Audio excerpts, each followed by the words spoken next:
The pen scratched against the leather billfold with a sound like a tiny insect dying. For Chloe Martinez, every sound in the hushed, expensive dining room was magnified. The clink of ice in a water glass, the low murmur of a stock trade, the whisper-light footsteps of her fellow servers. But it was the scratching of that particular pen, a silver Mont Blanc, held in the hand of the man in the corner booth, that made the air crackle. He wasn't just signing a credit card slip. He was passing judgment.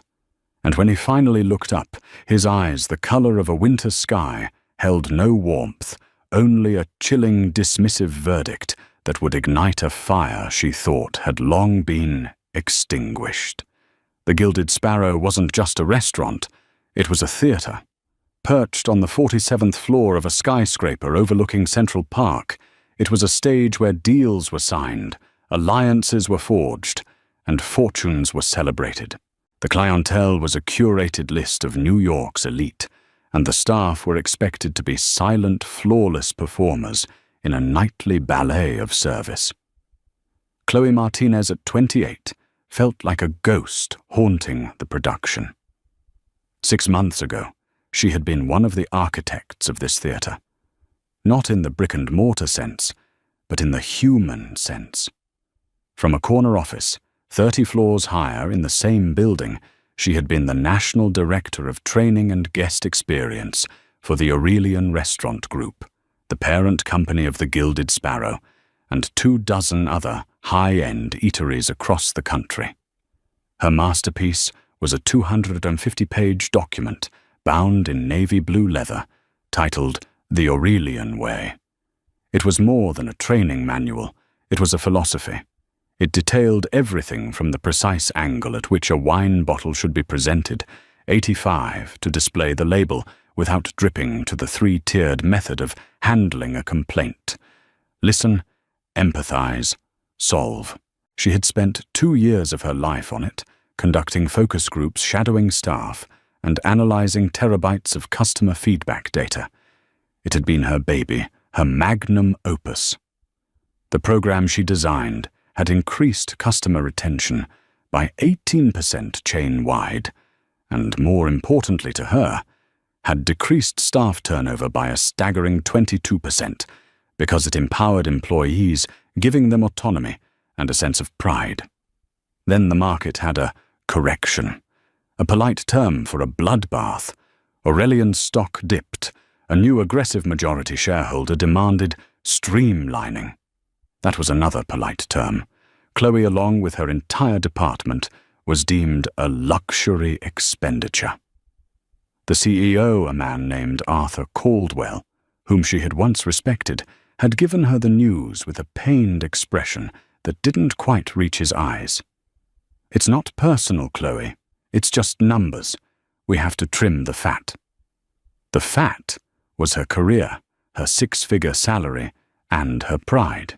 The severance package was decent, but it wouldn't last forever, not in New York City. Not when her younger sister Sophia was counting on her to help with tuition at NYU. So with a master's degree in hospitality management and the secret authorship of the company's Bible under her belt, Chloe Martinez had swallowed what was left of her pride and put on an apron. She'd used a slightly different version of her name on the application and applied at the flagship location, the Gilded Sparrow. The irony was a bitter pill she choked down daily. The hiring manager, a kind but stressed man named Frank, had glanced at her resume, noted the gap, and listened to her fabricated story about taking time off to care for a sick relative. He'd hired her on the spot, impressed by her poise. He had no idea she had written the very interview questions he was asking her. Now she lived the words she had written. She greeted guests with the warm yet unobtrusive smile detailed on page 17. She recited the specials using the evocative sensory language she'd workshopped on page 54. She was a model employee. She was also invisible, a fact that both protected her and grated on her soul. Her only real confidant at the restaurant was Isabella "Izzy" Garcia, a fiery, perpetually optimistic waitress who had been working service jobs since she was 16. "You're a natural, Chloe," Izzy said, one Tuesday afternoon as they polished silverware before the evening rush. "Like a weird natural. You never get flustered. That guy last night, the one who sent his steak back 3 times, you handled him like you were defusing a bomb. I would have dumped it in his lap." Chloe offered a small smile. "The manual says to maintain a calm and solution-oriented demeanor." Izzy snorted, her hands moving in a blur of white cloth and steel. "Ah, yes, the Holy Bible, written by some corporate stiff who's probably never carried a hot plate in their life. Easy for them to write it, harder for us to live it." Chloe's smile tightened. She wanted to scream, "I am that corporate stiff. I carried 1,000 virtual plates and analyzed 10,000 complaints to make your life easier." But she just said, "I guess." The Tuesday in question started like any other. The lunch service was a steady hum of quiet power. Chloe moved through her section with an efficiency that was second nature. She was in the zone, a state of focused calm, where she could anticipate a diner's need for a water refill before they even reached for their glass. Then, at 1:15 p.m., he arrived. Damien Sterling. Even if she hadn't recognized him from the covers of Forbes and Fortune, the shift in the restaurant's atmosphere would have announced him. A hush fell. Frank, the manager, materialized by the host, stand his back suddenly straighter. Sterling wasn't just wealthy. He was a force of nature, a corporate raider known for buying companies, stripping them for parts, and walking away with a bigger fortune. His nickname on Wall Street was the Mortician, because wherever he went, careers died. He was with a younger, nervous-looking man in a suit that was trying too hard. Chloe watched as the host, a young woman named Maya, led them not to a regular table, but to booth 12, the prime real estate corner booth with a panoramic view of the park. It was Chloe's section. Frank hurried over to her. "Chloe, you have Sterling," he said, his voice low and tight. "Be perfect. Not just good. Perfect. The man is famous for being particular." "I understand, Frank," she said, her voice betraying none of the cold dread coiling in her stomach. As she approached the table water pitcher in hand, she took him in. He was leaner than in his photos, with sharp, angular features and hair the color of iron filings peppered with gray at the temples. He was dissecting the menu with the same intensity he probably used on a corporate balance sheet.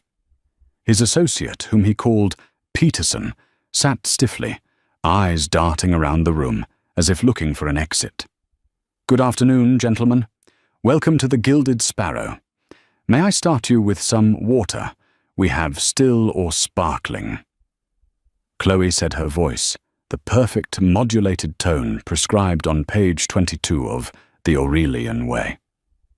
Sterling didn't look up. "Sparkling, San Pellegrino, with 1 slice of lime cut into a wedge and not a wheel, and ensure the glass has no lipstick marks. The last place I was at had that problem." Peterson flinched. "Yes, of course, sir." "I was speaking to her," Sterling said, his voice cutting through the air. He finally lifted his gaze to Chloe. His eyes were pale blue, almost colorless, and utterly devoid of emotion. They weren't looking at a person. They were scanning an asset for flaws. "Of course, sir.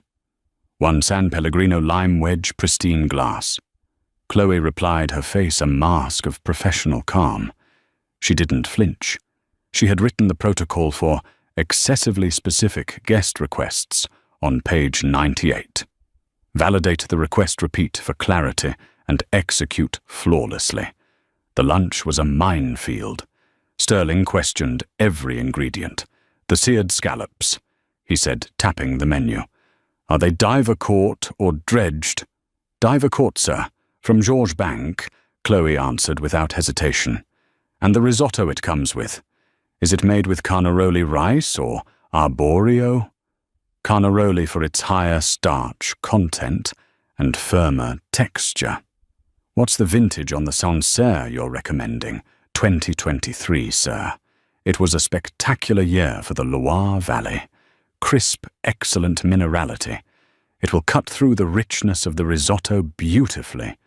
She answered every question perfectly. It was like an oral exam on a subject she had invented. Peterson looked increasingly impressed, even relieved. Sterling, however, remained impassive.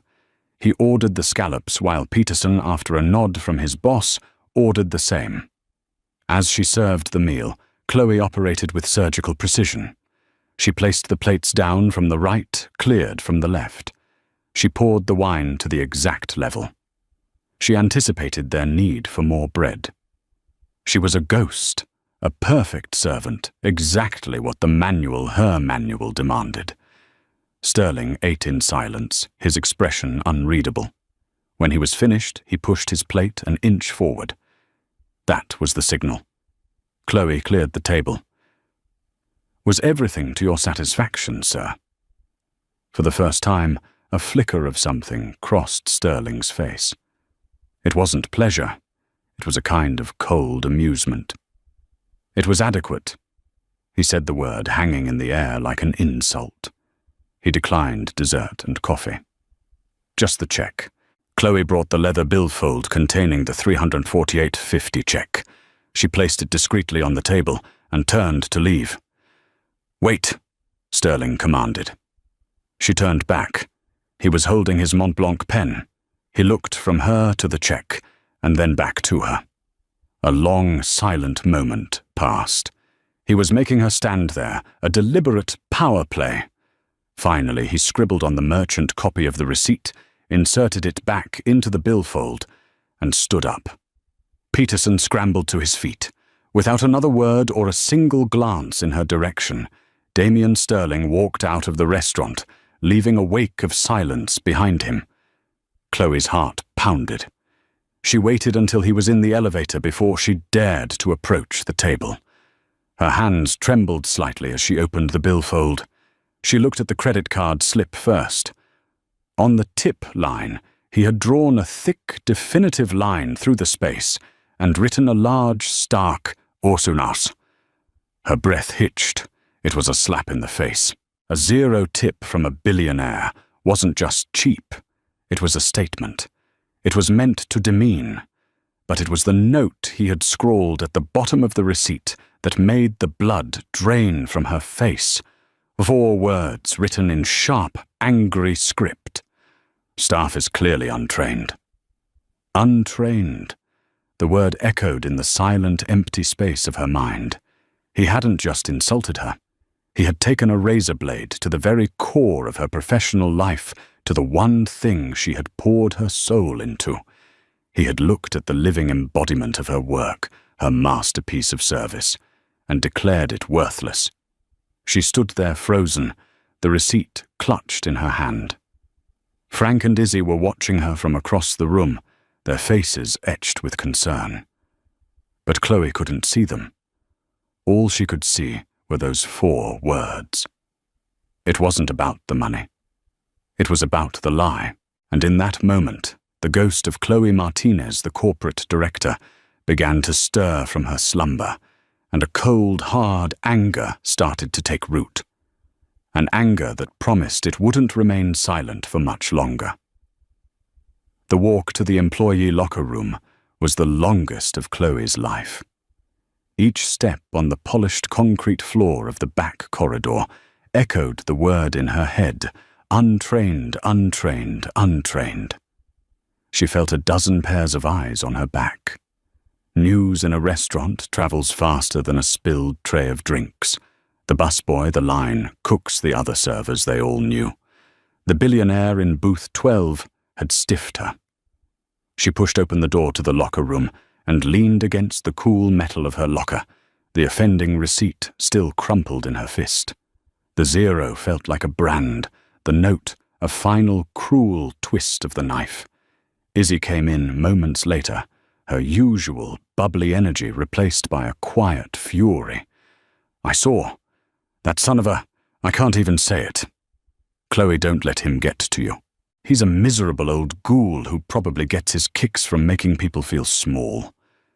"He said I was untrained, Izzy," Chloe whispered, her voice hoarse.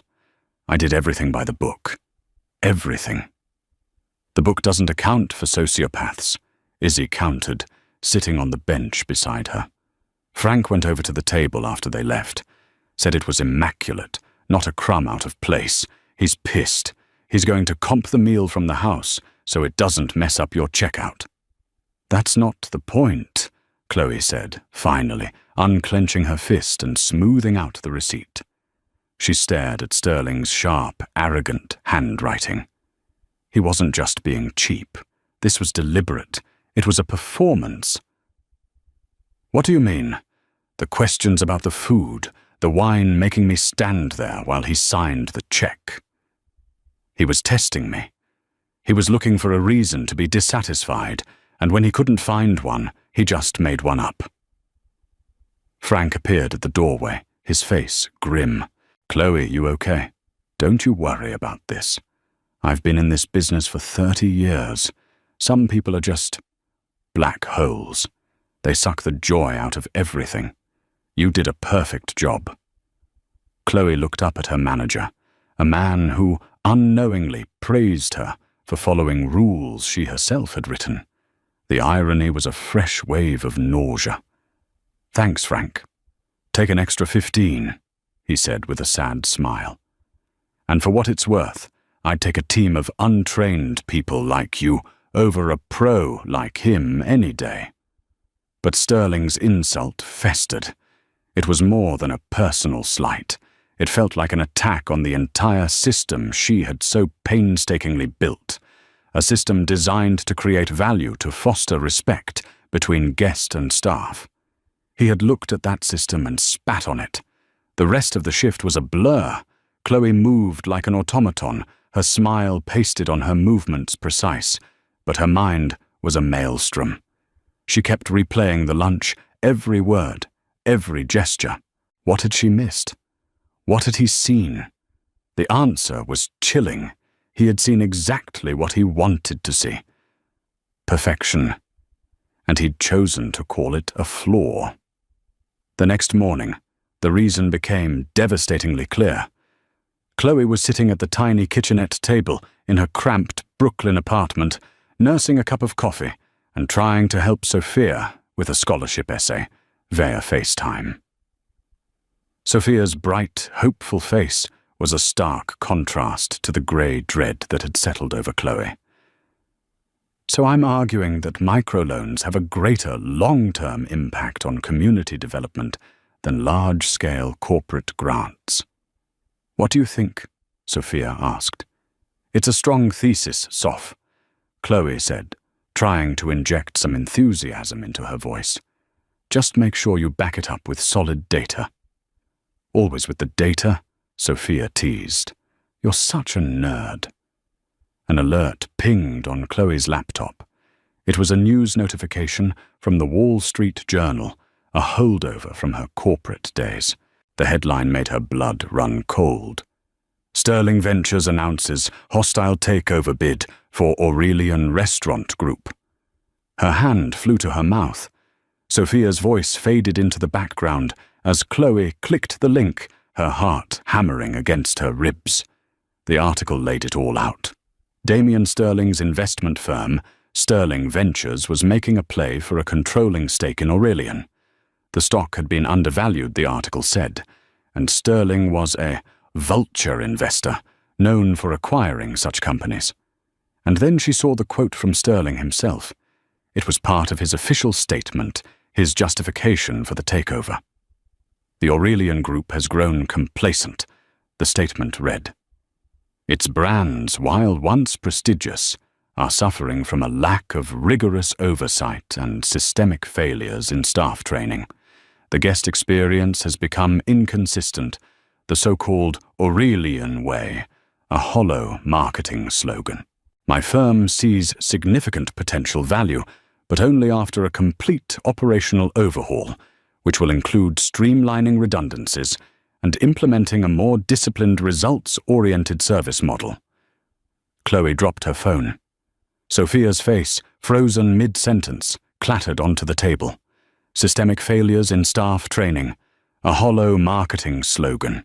It wasn't a note on a receipt anymore. It was a declaration of war. Her lunch yesterday, the questions, the zero tip. The note, it was all ammunition. He hadn't been a customer. He had been on a reconnaissance mission. He had come to the Gilded Sparrow, the chain's crown jewel, specifically to find fault and build a narrative to devalue the company. He needed to prove the current management was incompetent and that the brand was tarnished, making his lowball offer seem not just reasonable but necessary. And she, Chloe Martinez, the architect of the very system he was maligning, had served him his evidence, on a silver platter. Her perfect service had been twisted into a case study for her own professional failure. The word untrained wasn't a random insult from a rude diner. It was a calculated dagger aimed at the heart of the company, and by extension at her. Chloe, what is it? You look like you've seen a ghost. Sophia's voice buzzed from the phone on the table. Chloe picked it up, her hand shaking. I'm okay, Soph. Something just came up at work. The lie tasted like ash. This was so much bigger than work.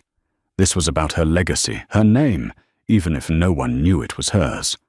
Sterling was planning to buy Aurelian Gutted and fire thousands of people like Frank and Izzy, all based on a lie that he had built from a single staged interaction with her.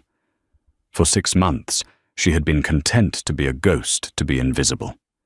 She had swallowed her pride, done the work, and tried to forget the woman she used to be. But Damien Sterling hadn't just insulted a waitress. He had awakened the director. She ended the call with Sophia, promising to call her back. Then she walked over to the closet in her bedroom. In the back, tucked behind old winter coats, was a single, sleek, black briefcase. She hadn't opened it since the day she was laid off. With a click, she opened the latches. Inside, nestled amongst files, and a now useless corporate ID, was a pristine, navy blue, leather-bound book. The Aurelian Way, A Philosophy of Service, version 3.0, authored by Chloe Martinez. She ran her fingers over her name, embossed in gold leaf on the inside cover. It was a name Sterling didn't know, a detail he had overlooked. But he hadn't just gotten the manual. She had the data. In the briefcase was a hard drive. On it were the years of research, the raw survey results, the A/B testing protocols for service language, the financial models that proved her system's ROI. She had the emails from Mr. Caldwell, the CEO, praising her work as revolutionary and a cornerstone of our brand identity. She had the before and after numbers, the 18% increase in customer retention, the 22% drop in staff turnover. She had the facts. He had an opinion born of malice and greed. A new kind of fire lit within her. It wasn't the hot, fleeting anger of a wronged waitress. It was the cold, focused fury of a strategist whose work had been stolen and perverted. He called her untrained. He called her life's work a hollow slogan. He had no idea who he was dealing with. Damien Sterling wanted to write a new story for the Aurelian Group, a story of failure and decay. But Chloe Martinez realized she was the only one who held the original manuscript with all the author's notes in the margins, and she was about to write a new ending.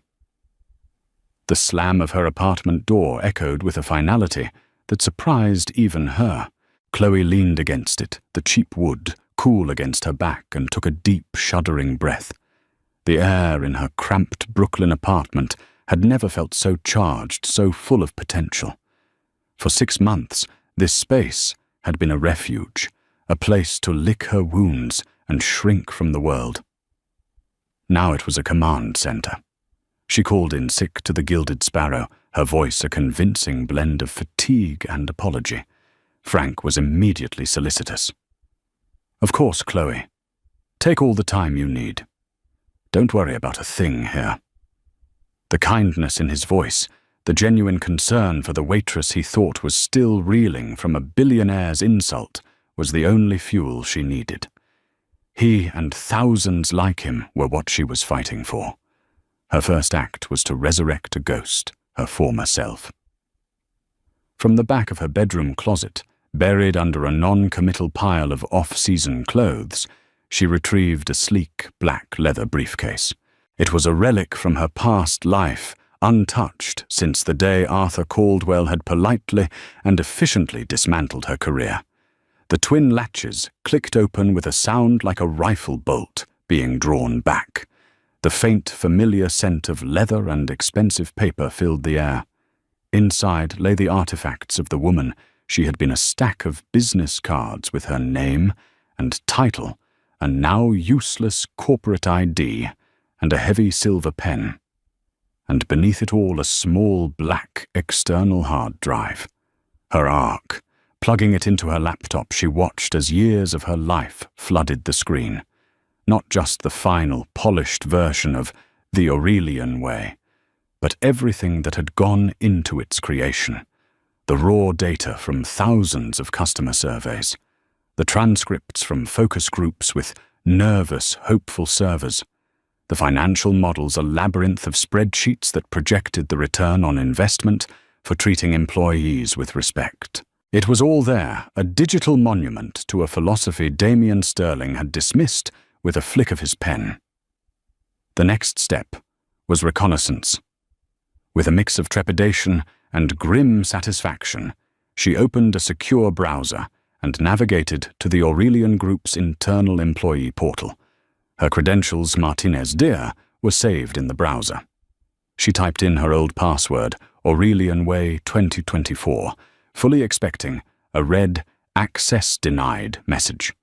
Instead, the portal loaded. A wave of contempt washed over her. In their rush to streamline, they hadn't even bothered with basic security protocols like deactivating the access of laid-off senior directors. Their incompetence was now her weapon. For hours, she was a digital phantom, moving silently through the corporate server. She found what she expected to find: chaos.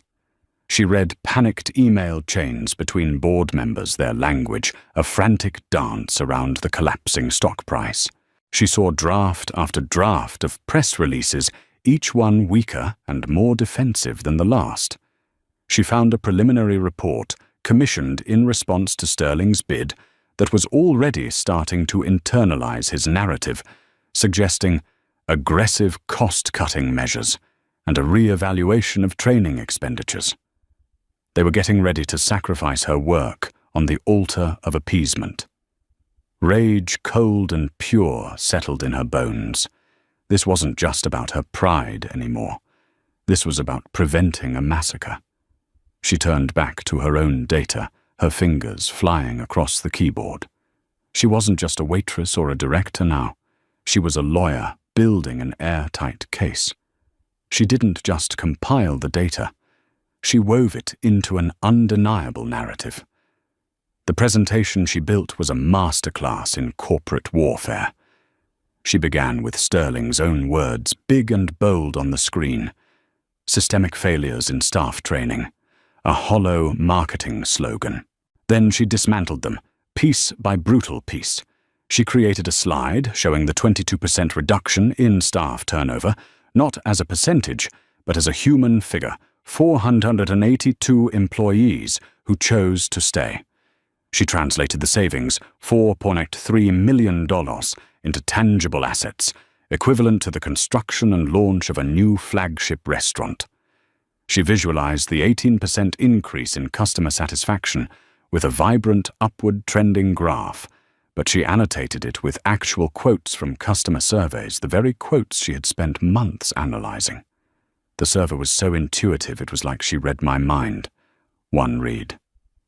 "Best service I've had in a decade. You can tell your staff is happy to be there," said another. For the final killing blow, she cross-referenced her system's rollout dates with Aurelian's quarterly earnings reports. The correlation was undeniable. The launch of the Aurelian Way directly preceded a sustained 7% lift in same-store sales, over $50 million in added revenue. She titled the slide, "The Hollow Slogan's ROI." By dawn, she had a weapon, a 15-slide presentation saved on a tiny USB drive that now felt heavier than a block of gold. But a weapon is useless without a target. An email would be deleted. A call would go unanswered. She needed to face him. She needed to look him in the eye and watch his empire of lies crumble. A frantic search of business journals and news sites gave her the answer. In 3 days, Damian Sterling, the mortician of Wall Street, was giving the keynote address at the Future of Hospitality Symposium.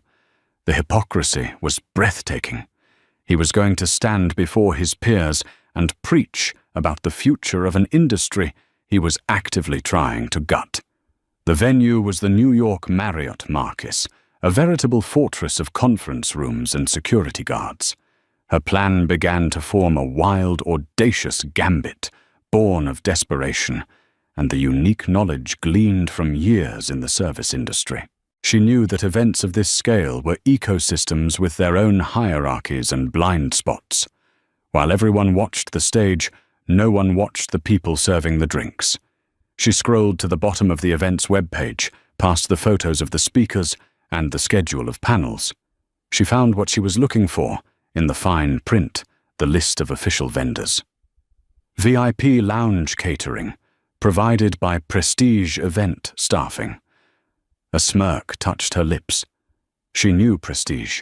They were a major player known for their efficiency and their strict standardized uniform, plain black trousers, a crisp white button-down shirt, a simple black tie, and polished black non-slip shoes. It was the uniform of the invisible.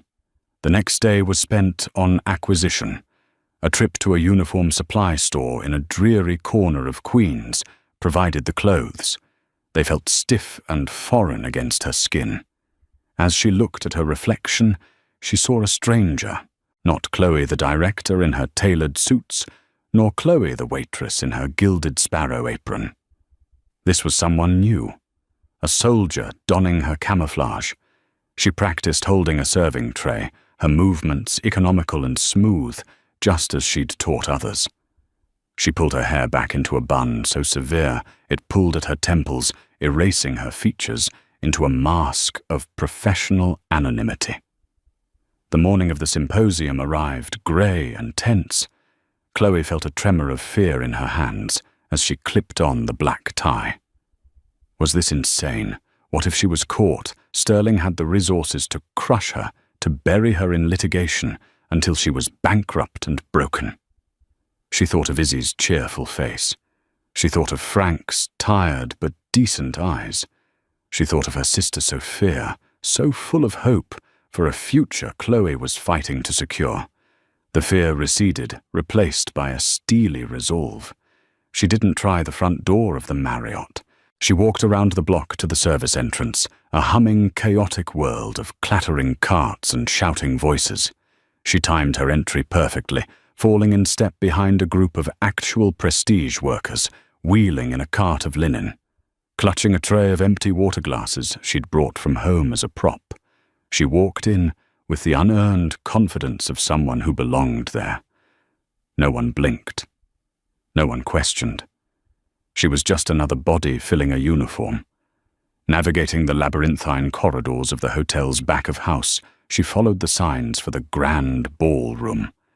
Her heart hammered against her ribs, but her face remained placid, her steps measured. She found the VIP lounge, a hushed, opulent space overlooking the bustling conference lobby. And through the glass doors, she saw him. Damian Sterling. He was the center of a small galaxy of sycophants, a glass of champagne held lightly in his hand. He radiated a smug, unassailable power, and standing right next to him, laughing at something he'd said, was Arthur Caldwell. The sight of her former boss so eagerly courting the man who was threatening to destroy his company sent a fresh spike of adrenaline through her. Chloe took a deep breath, grabbed a tray of fresh champagne flutes from a nearby station, and pushed through the doors. The hum of conversation washed over her. She moved through the room, a silent spectre in black and white. The entire corporate culture is a liability, Sterling was saying, his voice a confident baritone that cut through the murmur. They babble about empowerment and holistic service. I care about shareholder value. We will trim the fat, automate the redundancies, and retrain the survivors from the ground up. There's a gold mine in there once you clear out the sentimental nonsense. Caldwell nodded vigorously, his face a mask of fawning agreement. A bold vision, Damien. Exactly the kind of decisive leadership Aurelian has been missing. Chloe felt a wave of nausea. As she neared the group, ready to make her move, her eyes scanned the room and locked on a figure standing alone by the window. Her breath caught. It was Rebecca Farrow, the feared and respected columnist for the New York Chronicle. Her column, The Farrow Report, was required reading on Wall Street, famous for making and breaking careers. Farrow wasn't just observing. She was hunting her eyes, missing nothing. The plan, already audacious, suddenly expanded. This wasn't just about confronting Sterling anymore. This was about giving the performance of a lifetime to the most important critic in the room. She watched as Sterling finished his conversation and gave Caldwell a dismissive pat on the shoulder, turning to leave. Rebecca Farrow caught his eye, and they exchanged a brief professional nod. This was her moment, the space between Sterling and the ballroom door. Chloe moved, stepping directly into his path, her tray held as steady as a surgeon's scalpel. "Excuse me, Mr. Sterling," she said. Her voice was quiet, but it sliced through the air with practiced precision. He stopped, a flash of irritation crossing his face as his eyes swept over her uniform, dismissing her as a minor obstacle. "What is it? I'm late." "I believe you left something behind at the Gilded Sparrow on Tuesday," she said, her eyes locked on his. She didn't raise her voice. She forced him to lean into her space. Confusion warred with arrogance on his face. "I have no idea what you're talking about. Get out of my way." "You wrote a note." She pressed on, ignoring his command. From the corner of her eye, she saw Rebecca Farrow take a half-step closer, her journalist's intuition kicking in. "On the receipt. You said the staff was untrained. I was your server." The recognition dawned, followed by a cold, cruel smirk. He remembered. "Ah, yes. The service was, as I recall, profoundly inadequate. A perfect example of the company's decay. If you have a grievance, take it up with your manager. Some of us have important work to do." He tried to sidestep her, but she mirrored his movement, blocking his path again. The tray in her hand was her shield. "My manager thought my service was flawless," Chloe said, her voice gaining an edge of steel. "Because my service was a textbook execution of the company's official training protocol, a protocol detailed in a manual called the Aurelian Way." Sterling let out a short, derisive laugh. Caldwell, who had drifted over, looked profoundly uncomfortable. "A hollow slogan," Sterling scoffed, repeating the words from his press release. "Meaningless corporate jargon." This was the precipice.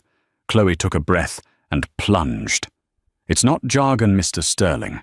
It's a 250-page operational strategy with a fully costed implementation plan backed by 2 years of research and development. A strategy that I personally authored." The smirk on Sterling's face froze, then melted away, replaced by a look of utter disbelief. The color drained from Arthur Caldwell's face. He looked like he had seen a ghost. Chloe stood taller, her voice ringing with a clarity and authority that hadn't been heard in months. It filled the sudden, shocked silence in the lounge. "My name is Chloe Martinez. For 3 years, I was the National Director of Training and Guest Experience for the Aurelian Restaurant Group until my position was deemed redundant. The untrained waitress you insulted and stiffed is the architect of the very system you are using as your excuse to dismantle a company for profit." She reached into her pocket and pulled out the small USB drive, holding it between her thumb and forefinger like a detonator. She broke eye contact with Sterling, turning her head slightly to ensure she was in Rebecca Farrow's line of sight. The reporter was now standing only feet away, her expression one of electrifying focus. "This hollow slogan," Chloe announced to the room, "is directly responsible for a 22% reduction in staff turnover and a documented $50 million lift in revenue. Mr. Sterling's entire hostile takeover is predicated on a lie he concocted after I served him a perfect meal." She finally looked at Farrow, a silent invitation in her eyes. "He has an opinion. I have the data to prove him wrong." The VIP lounge was utterly silent. Damien Sterling, the corporate mortician, the man who moved markets with a whisper, was speechless, his face a thunderous mask of pure fury. He had been ambushed, exposed, and humiliated, not by a rival firm in a boardroom, but by an invisible woman in a server's uniform, in the middle of his own victory lap. Rebecca Farrow stepped forward, her eyes gleaming with the thrill of the kill. She walked right past the stunned billionaire and stopped in front of Chloe. "Ms. Martinez Farrow," said, her voice a low, urgent hum. "I think you and I should find a quiet place to talk. Right now." The silence in the VIP lounge was a vacuum, pulling all the air and sound out of the room. For a heartbeat, everyone was frozen, a tableau of shock and disbelief. Damien Sterling's face was a canvas of apoplectic rage, his skin turning a blotchy red. Arthur Caldwell looked as if he might faint, his eyes wide with the horror of a man who has just watched his own career get torpedoed. It was Rebecca Farrow who broke the spell. With the predatory grace of a hawk spotting its prey, she moved. She put a firm, proprietary hand on Chloe's arm, effectively creating a shield around her. "This way," she commanded, her voice, low and sharp, meant for Chloe alone. She began steering Chloe towards a side door marked "Private," leaving the smouldering ruins of Damien Sterling's reputation behind them. As they walked, a cacophony erupted in their wake. Murmurs turned into frantic whispers. Cell phones were already being raised. Sterling finally found his voice, a strangled roar of "Security, stop her!" But it was too late.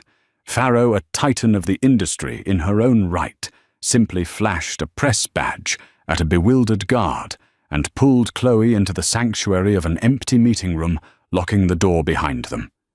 The room was bland and corporate, but it felt like a bunker in the midst of a battle. The adrenaline that had been singing in Chloe's veins began to ebb, leaving a profound, bone-deep tremor in its place. She had done it. She had faced the dragon and walked through the fire. Now she had to deal with the burns. "Okay, Miss Martinez," Farrow said, her professional demeanor taking over. Her eyes were alight with an intensity that was almost as intimidating as Sterling's fury. "Don't talk to anyone else. Don't answer your phone. Right now, your story belongs to me. Show me what you've got." With slightly trembling hands, Chloe took the USB drive and plugged it into Farrow's slim laptop. She clicked open the presentation file. "It's all here," she said, her voice steadier than she felt. For the next hour, Chloe walked Rebecca Farrow through her life's work. Farrow was no easy audience. She was incisive, skeptical, and relentless. She interrupted with sharp questions, probing for weaknesses in the data. "How can you be certain this 7% lift is directly correlated to your program and not market trends? Farrow asked, pointing at a graph. Because I ran control groups, Chloe countered, flipping to a hidden appendix slide. 30 restaurants in the test group, 10 in the control. The control group, which continued with the old training model, saw only a 1.2% lift in the same period. The variable was the training. The variable was the Aurelian way. Farrow's skepticism slowly melted away, replaced by a dawning, ravenous excitement. She saw the emails from Caldwell praising Chloe's revolutionary work. She saw the raw data, the spreadsheets, the proof. This wasn't just a story about a rude billionaire. This was a meticulously documented case of corporate sabotage with a hero who had been hiding in plain sight. As Chloe finished, Farrow was already typing furiously on her phone. "I'm breaking the news now," she said, without looking up. "Just the headline. It's too big to wait for the morning print." She showed Chloe her screen. Rebecca Farrow. At Future of Hospitality, a bombshell. Source claims Damien Sterling's takeover bid for Aurelian ARG is based on fabricated claims of poor training. Source: the woman who wrote the training manual, currently working as a waitress at their flagship. Story developing. The Farrow Report. Waitress vs. Billionaire. Chloe stared at the tweet, seeing her struggle her entire life for the past 6 months, condensed into 280 characters, was surreal. Waitress vs. Billionaire. It seemed so simplistic, yet so powerful. Before she could even process it, the notifications began to pour in: retweets, replies, mentions from other major journalists. The story was no longer hers. It belonged to the world. The full article hit the Chronicle's website just after midnight. It was a masterpiece of journalistic destruction. Farrow had juxtaposed a professional smiling headshot of Chloe from her director, days against a candid long-lens photo of Sterling storming out of the symposium, his face a mask of fury. The headline was devastating. The waitress who wrote the manual inside Damien Sterling's deceitful bid, and the woman who exposed it with a single meal. The story laid out every detail: the calculated cruelty of the $0 tip, the untrained note, the stunning reveal at the symposium, and the irrefutable data from Chloe's hard drive. Farrow had even gotten a panicked no comment from Arthur Caldwell, and a blustering, threatening denial from Sterling's PR team, which she printed in full, letting their empty words hang themselves. Chloe's phone, which she'd finally turned back on, began to melt down. Texts and voicemails poured in from former colleagues, friends, and even strangers. The most important one came just after 1 a.m. It was Izzy. "Chloe Martinez, what is happening?" The text screamed, followed by a link to Farrow's article. "I'm sitting here with Frank. Our jaws are on the floor. You wrote the Bible. You're a secret corporate genius. I knew you were too good to be true. I am buying you so many drinks. We are so proud of you." Tears pricked Chloe's eyes. This was real. The respect she had been denied, the validation she had craved, was pouring in from all corners. The fallout for Sterling was immediate and catastrophic. By morning, his bid for Aurelian was toxic. Major institutional investors in his own firm, spooked by the reputational damage, began demanding answers. A rival private equity firm issued a public statement expressing their full confidence in the Aurelian Group's current operational strategy and award-winning training program. It was a subtle, brilliant knife in Sterling's back. The Aurelian board of directors, who had been days away from capitulating, suddenly found themselves on solid ground, buoyed by a wave of public support and a soaring stock price. 2 days after the article dropped, Chloe's phone rang. The caller ID read Arthur Caldwell. She let it go to voicemail, then listened to the message, a grim satisfaction settling over her. He called back.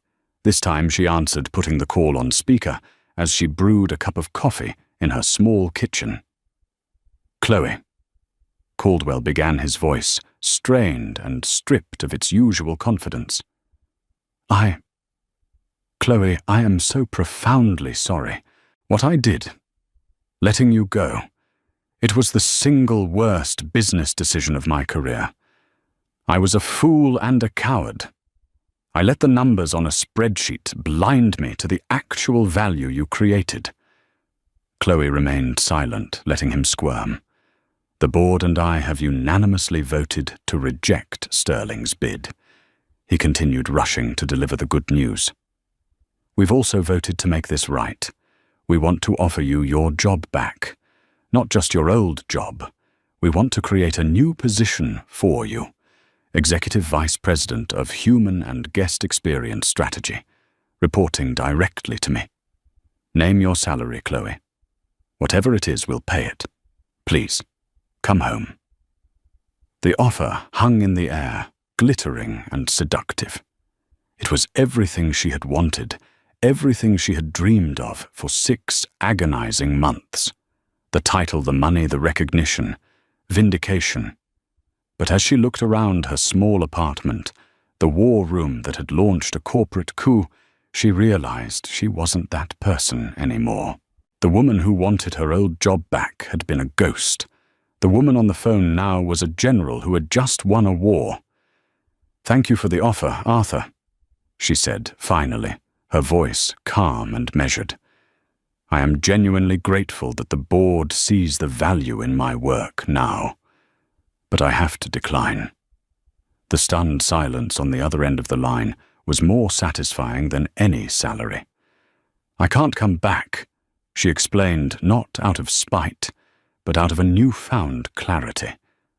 "Because the philosophy I fought to defend is one you and the board were willing to abandon at the first sign of trouble. You don't just need a new EVP, Arthur. You need a new way of thinking. You need to embed this philosophy so deeply into your company's DNA that it can't be streamlined away by the next bully with a big checkbook." She took a sip of her coffee. "I'm starting my own firm. Martinez Hospitality Consulting. We're going to help companies build resilient, human-centric cultures that are profitable because they're ethical, not in spite of it. I'm going to prove that happy employees are a company's greatest asset." She paused, letting the idea land. "And the Aurelian Group can be my first client. My consulting fee will be substantial, but I promise you, it will be worth it." 3 months later, the frosted glass door of a bright, airy office in Soho read, "Martinez Hospitality Consulting." Inside, Chloe stood before a whiteboard, sketching out a new framework. Her first and biggest client, the Aurelian Group, had agreed to her terms without negotiation. She was now in the process of rebuilding their corporate culture from the top down, with the full, unwavering support of the board. Her recommendations had been swift and decisive. Frank, with his decades of on-the-ground experience and loyalty, was now the regional director of operations for the entire Northeast. Izzy, with her infectious passion and natural leadership, was now heading up the national training program at Aurelian HQ, working alongside Chloe to revise and expand the Aurelian way. One crisp autumn evening, Chloe was meeting Izzy for dinner, not in a staff room, but at a competitor's Michelin-starred restaurant where they were treated like royalty. As they laughed over a bottle of expensive Sancerre, Chloe's phone buzzed. It was a text from Sophia. "Just aced my economics midterm. The professor used a case study about stakeholder versus shareholder value." It was that crazy story from the news about the billionaire who got his hostile takeover wrecked by a waitress he refused to tip. Sound familiar?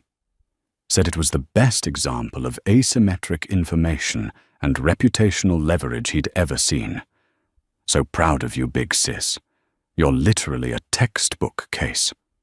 Chloe smiled a deep, genuine smile that reached her eyes. She looked across the table at Izzy, then out the window at the endless, glittering promise of the New York City skyline. The journey had started with a single, humiliating act designed to make her feel worthless. But it had ended here. She wasn't a ghost, a waitress, or a victim. She was a textbook case, an architect, a CEO. She had discovered that her true value was not something a man like Damien Sterling could ever take away, because it was something he was incapable of ever understanding. That single dismissive act, a zero on a tip line, was meant to end a conversation, to declare a person worthless. But it ended up starting a revolution. Chloe Martinez's story is a powerful reminder that there is immense value, expertise, and dignity in every job. It shows us that the person serving your coffee or checking you into a hotel might just be the unheralded genius who designed the entire system. Her refusal to be silenced proves that one voice armed with the truth and a little bit of courage can indeed challenge the powerful and reshape their own destiny. It's a testament to the fact that your real worth is never determined by someone else's opinion, but by the integrity of your own work. If Chloe's story of resilience and vindication resonated with you, please hit that like button and share it with someone who needs to hear it. Don't forget to subscribe to our channel for more real-life stories that inspire and empower. And we want to hear from you. Have you ever had a moment where you had to stand up and claim your worth? Share your story in the comments below. Your voice matters.